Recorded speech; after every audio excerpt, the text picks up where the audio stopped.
Beyond the Crystal Cave from Quests from the Infinite Staircase is based on Romeo and Juliet, two lovers from warring families. Cerwyn the elf and Porphyra the human struck a bargain with an archfey known as the Gardener and created a tomb in a fey domain where they could be laid to rest together.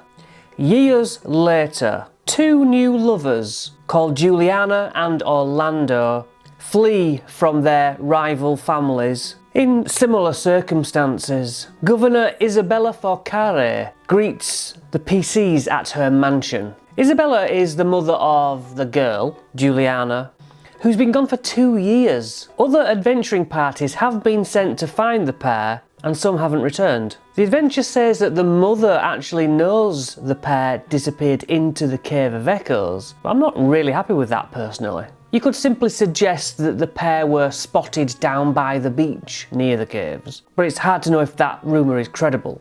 So at the beach you can hint at the cave mouths. Common folk know not to enter into those caves because think of all the monsters in the D&D worlds. It's like, you know what? I don't want to go in there. The pair are probably dead then. Cave of Echoes. Are you going to put a map on the TV for your players? Are you going to draw it? Or find a proxy or something in a map book? Whatever you do, C1 says there are names and initials written inside the first cave area, along with older writings, long faded from their original brightness. But someone has used stone shape to carve C and P into the cave wall. 2. A circular, echoey room with a glassy finish. In the middle of the floor is written the word ask. There's possible thunder damage, plus being deafened because notes are amplified. Fey magic allows this chamber to heal the characters or give clues to questions they pose.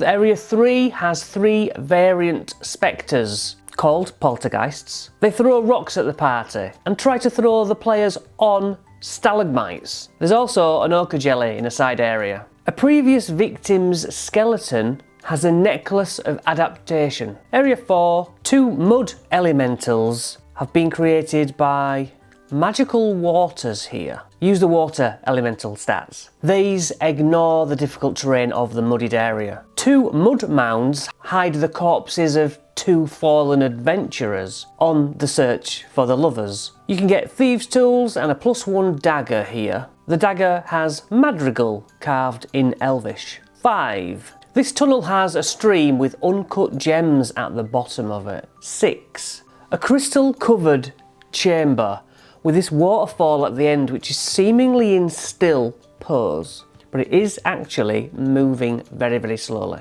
A music seems to emanate in the air, which evokes a feeling of nostalgia. So there's a passage behind the waterfall, and moving through that water is a DC 20 athletics check, where failure will cause a level of exhaustion, but humming and singing causes the water to miraculously part for them. And you can allow any spells that make sense to you to also part the water.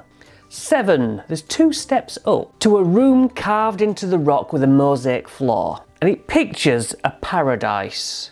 But there's broken furniture lying all over too. An alcove at the back will teleport them to the Eternal Garden. The Eternal Garden is ruled over by the Gardener, an archfey friend of Cerwyn and Porphyra. Now the atmosphere here is that of an eternal long summer evening. Since it's a region of the Feywild, the mood of the party's people actually will affect the environment. Now this can literally manifest in like a rain cloud just over one character, or wilting flowers if they're in a mood. Or if they're in a happy jokey mood, sing-song notes can appear in mid-air. Just flex some Alice in Wonderland bonkers madness.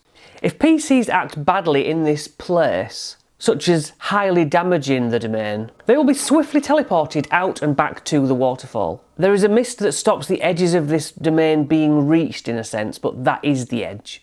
Think Barovia, or I guess Fortnite. It has the time passing effects of Narnia, where 2 days equals 2 years seemingly in the garden, and the whole vibe is high fantasy. So I think the Eternal Garden encounters table is really useful, and I'd sprinkle as much of that in as possible. It has satyrs, unicorns, treants, etc., which also come up in the locations we're about to cover. But your players probably won't go to every location. But let's just start with Area 1 here. They teleport into a fairy ring where 5 leprechauns chat. They are delighted to see new people to prank.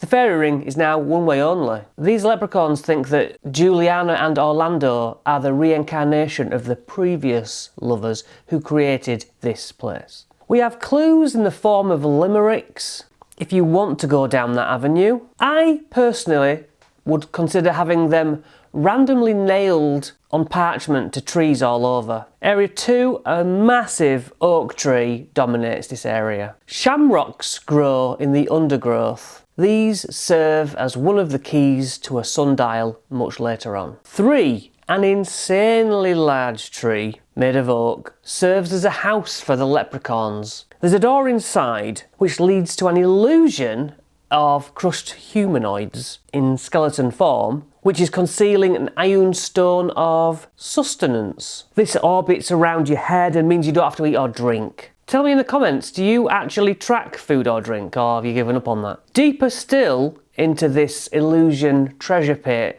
2,500 gold pieces, which the leprechauns might have found at the end of the rainbow, or is that just a UK thing? Area 4, a river meanders and seems to flow in different directions at different points. It's quite baffling. Now, a young bronze dragon can be seen frolicking among the flowers or scratching its back against a tree. This is Ruthramis, and she's shy, and she doesn't even have a hoard, but she can hint at what she's seen in the surrounding areas, including a couple having a picnic with some pixies 2 days ago. They were on the riverbank before they went west. In the forest, with only a few uneven paths going through it, there are 2 lovers who used to be knights and got transformed into dryads for their love. The gardener heard about them, stole these separated dryads and brought them to the Eternal Garden. Sonna and Urvra play a card game called Myriad, where you basically bluff over how good your hand is. The dryads will playfully challenge the party to a game of it. So it's like a DC 17 deception check versus a DC 17 insight check. Of course, it's better if you get some real cards out, pull out 2 cards each, and then the person whose turn it is sees the opposing 2 cards and has to bluff whether their hand is higher or lower, better or worse than the ones that are seen, and then they swap it. So work out a bluffing game. While the dryads will tell the party that Nalroot, the treant, can help them with their quest, they will have to beat the dryads at Myriad to get that information. So there's some more leaves mentioned here that can be used as keys. And ultimately this sundial up ahead needs 4 different kinds of leaves for them to access the final area. So I would perhaps have the dryads offer the party a handful of leads, seemingly as a strange, innocuous gift, but really there is a purpose. And they might go, no thanks, or take them and then bin them, but they are important. Up in Sonna's branches is a piece of material caught and flapping in the breeze. It's a cloak of Elvenkind, which makes you better at stealth. Now, the boots of Elvenkind are in Urvra's recess, and I think the less said about that, the better. Inside one of the boots is a leather pouch, and inside that leather pouch is a non-magical reprint of the Deck of Many Things. If you're thinking, well, I'll just introduce the real Deck of Many Things here, be warned, it's a complete game breaker. But fun, I've broke a game with it. But seriously, it will break your world. I warned you. This forest has a few pathways, and the sound of panpipes emanates from a large clearing around an elm tree. And if the sound of panpipes isn't warning enough, then it's the player's fault. They'll find nothing important here, other than gossiping satyrs and a noose trapped leather sack in the roots of the elm tree. The satyrs will say that info can be got out of those pesky leprechauns by offering them a dance or a fine meal. In that leather sack is a locked box, plus 400 gold pieces, and in the lockbox, 3 sapphires, a set of panpipes essentially, and a potion of animal friendship, a potion of diminution, and a potion of greater healing. Area 7. Gorgoth the Chimera will scorch the ground near the players during a flyby, and then go and sit and roost and observe their reactions eagerly. Once it lands, I would make it clear that it's just pranking them. If they don't attack the Chimera, it will talk quite easily. Plus he can fly off at any moment because he's just not bothered. He's not malicious. Info here is Gorgoth did see Juliana and Orlando talking to the gardener in Area 20, which is the gardener's home. Area 8, Mummy Bear and Daddy Bear live with Baby Bear in a cave, and the adults will make warning actions as if to scare them off, but Baby Bear can be befriended to show them their way to Area 9. Now, these bears are to be treated as humans, I guess, in a weird way, like anthropomorphize, what do you call it?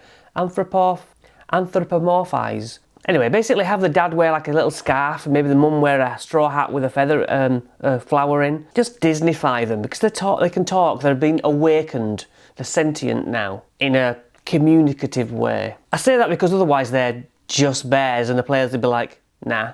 So 9, the Fountain All Heal, which I really feel should be called the Fountain of All Heal or the Fountain of Healing or something else. It's a picturesque fountain spewing water that goes into a stream that causes the Great Lake in the centre.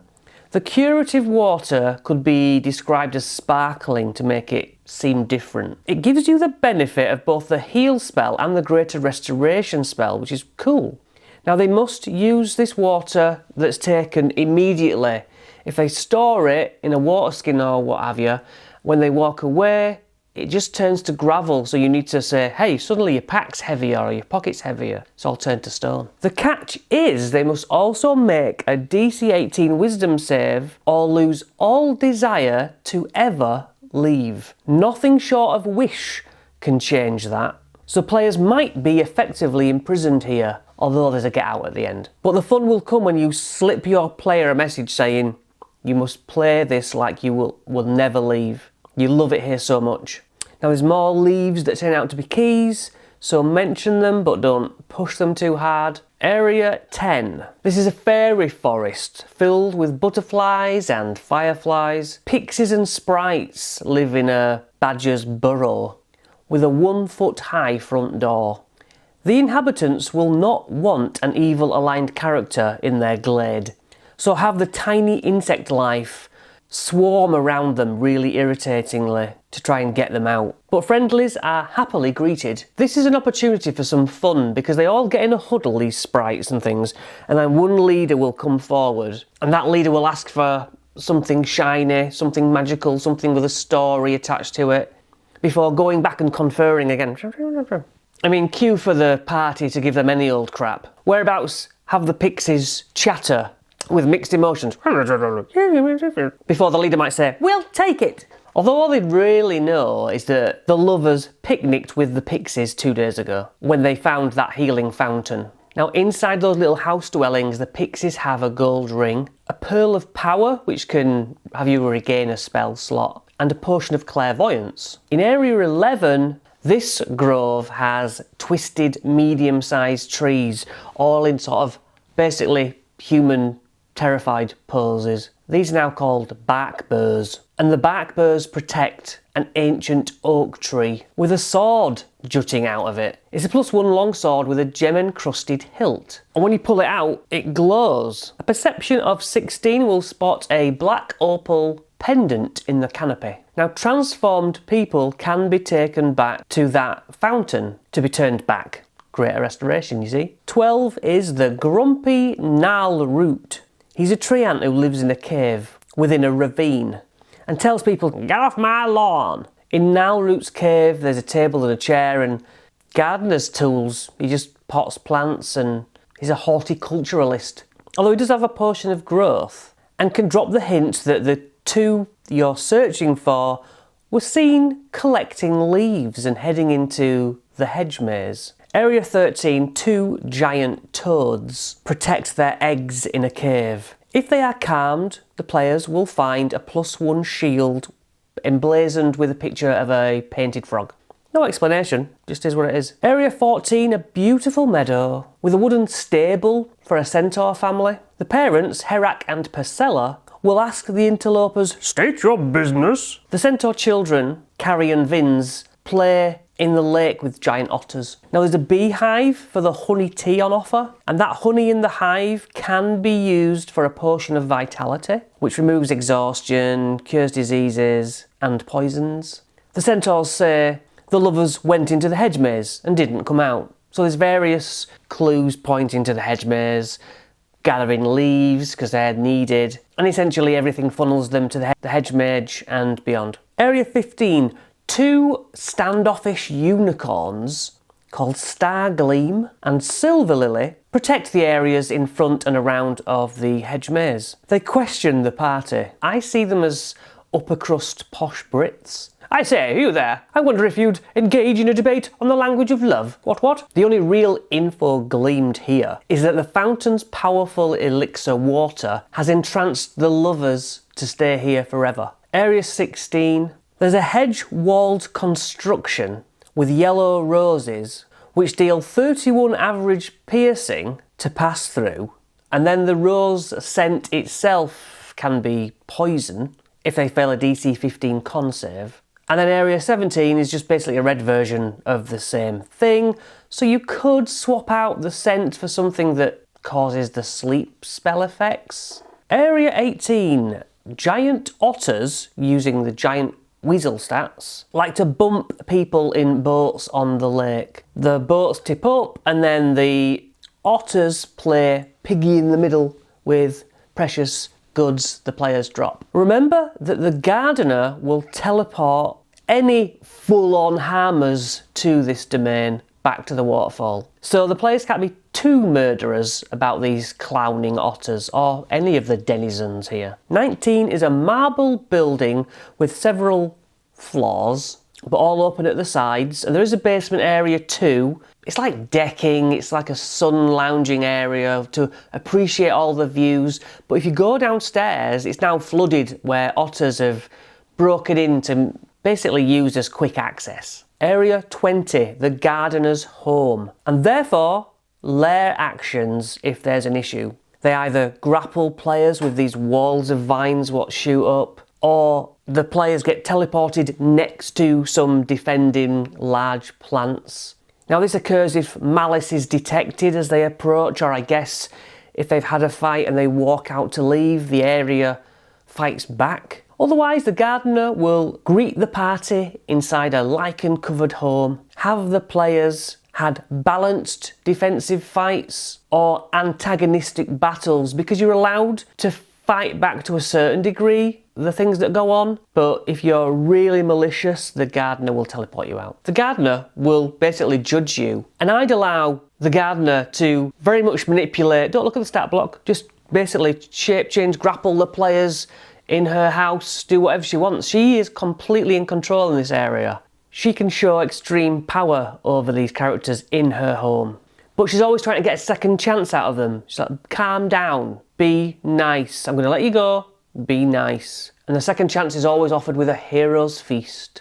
Now the gardener basically hint pushes them towards the hedge maze like everyone does, to both find the lovers and to exit this domain. But that's not strictly true. Once they are finished and leave, she gives them these special petals where they have to go to a fairy ring. Anyway, we're jumping ahead.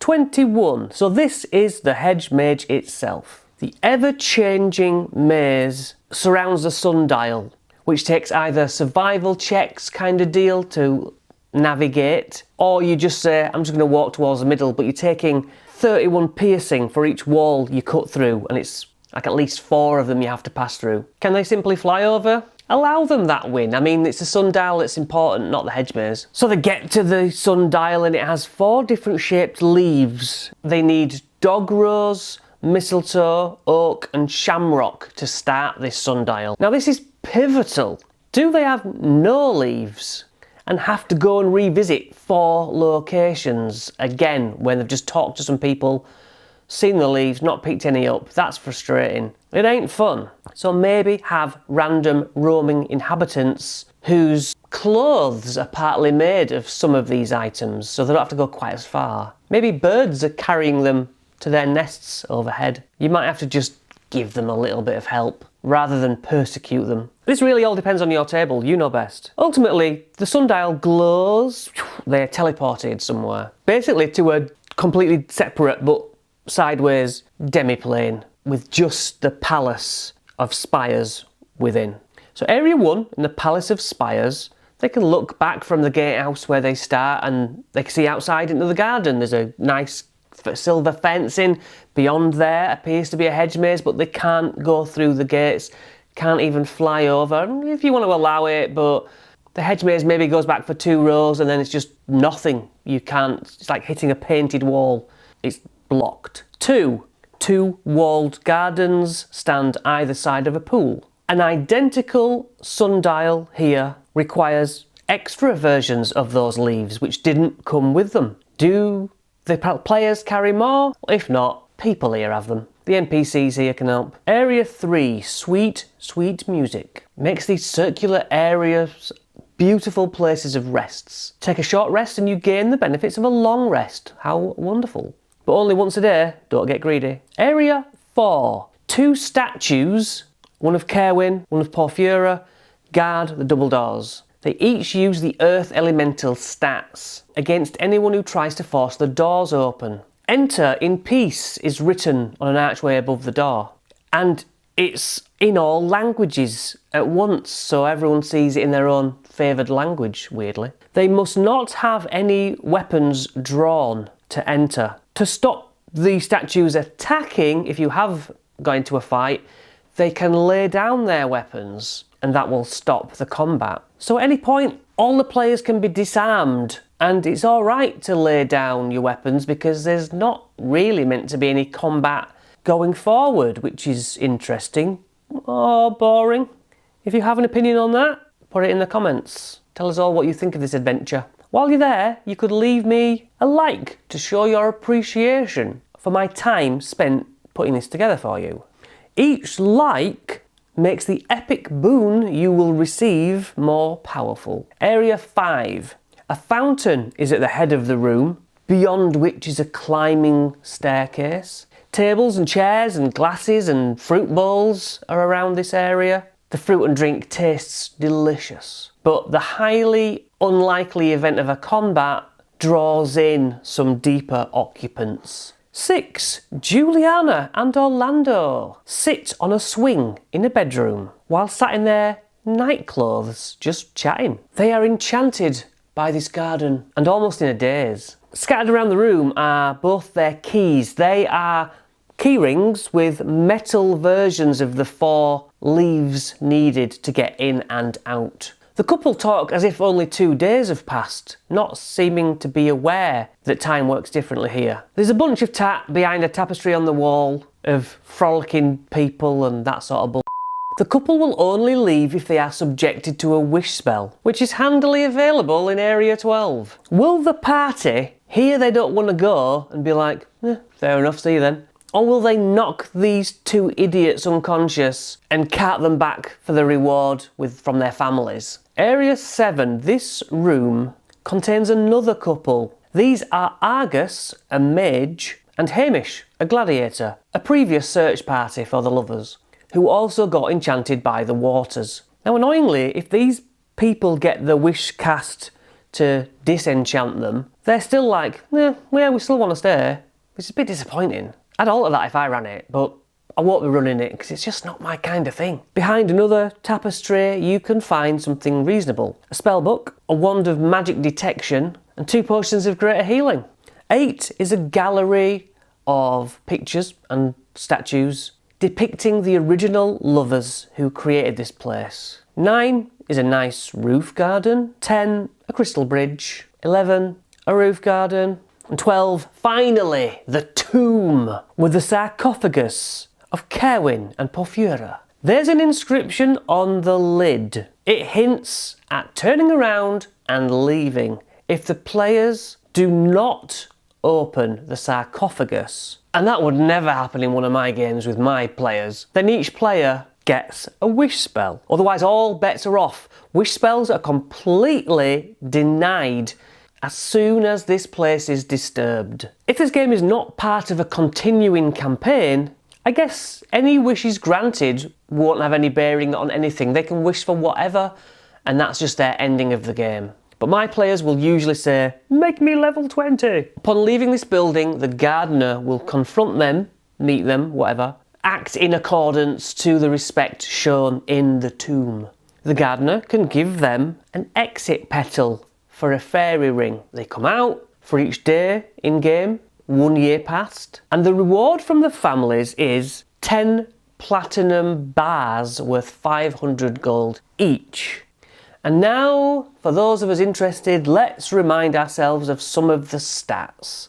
So the variant Spectre is AC 12, just the same. 22 average hit points. The Poltergeist is invisible. In place of life drain, it has Forceful Slam plus 4. 10 average force damage. Telekinetic Thrust.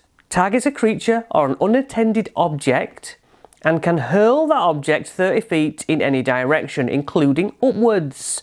If you hit the ceiling or a wall, it's 1d6 damage per 10 feet moved extra. Leprechauns are small, AC 13, 52 average. Reluctant refusal. When someone offers the leprechaun the chance to partake in a dance or a song or a meal, the leprechaun must succeed on DC 15 wisdom save or be charmed. So you charm the leprechaun instead. It will make 2 cobbler's hammer attacks, which are +5, 6 bludgeoning plus 13 force damage, and the speed is halved until the end of the leprechaun's next turn. Once a day gift of luck, touches a creature and magically gifts the target a measure of luck. The teacher gains astonishing luck reaction. Let's have a look at that. When the leprechaun fails an ability check, an attack roll or save, it can roll a new d20 and decide to use that instead. Spellcasting, invisibility, phantasmal force, mislead, bonus action, disengage or hide, and that's about that. The young bronze dragon, AC 18, average of 142 hit points. Immune to lightning, 3 attacks, bite +8, 16 piercing, claw +8 twice with 12 slashing damage. Breath weapon, chooses lightning breath for 55 lightning damage or repulsion breath, pushing the players 40 feet away. Dryad, AC 11, 22 average health. Shillelagh, obviously, bark skin, pass without trace. Magic resistance as usual. Can talk to plants. Can magically step into a tree. Attacks with +2 with a club attack. Does 2 bludgeoning or 8 if Shillelagh was cast. Can charm creatures and can increase their armor class with bark skin. A satyr is AC 14, 31 average health, speed of 40 feet. Magic resistance, can ram +3 for 6 bludgeoning. Can short a sword +5 for 6 piercing. Can short bow +5, 6 piercing. The variant option of the satyr, panpipes, can basically charm you with a charming melody or frighten you, or make you fall asleep. Pixies, tiny fae, AC 15, essentially 1 hit point. Can cast sleep though, can turn invisible, can dispel magic, can effectively just be a nuisance. A sprite is very similar, AC 15, hit points 2, at least an attack. Longsword +2, you might be poisoned and you take 1 piercing. You could fall unconscious. They can also turn invisible. Treant, AC 16, 138 average health, vulnerable to fire, makes 2 slam attacks, +10 with 16 bludgeoning. Can throw rocks at you, can animate 2 trees close by if it needs help. Unicorn is AC 12, hit points 67 average, speed of 50 feet. Can charge at you doing 9 extra piercing damage and knocking you prone. Can entangle you, then makes 2 attacks with hooves and horn. Hooves +7, 11 bludgeoning. Horn +7, 8 piercing. 3 a day, can heal 11 hit points. and remove all diseases and all poison effects. Can even teleport once a day. Legendary actions: Hooves, Shimmering Shield, Heal Self. The Gardener herself, AC 17, 209 average health. Resists cold and fire damage, can't be poisoned, 3 legendary resistances, unaffected by difficult terrain which it can cause itself, makes 2 vine attacks and a breath of tranquility. So vine is +9 with a reach of 10, 11 bludgeoning plus 9 psychic damage, that's weird. The vine wraps around the target and you're grappled for an escape of DC 17. The vine vanishes when you're no longer grappled. But a creature reduced to 0 is unconscious but not dying.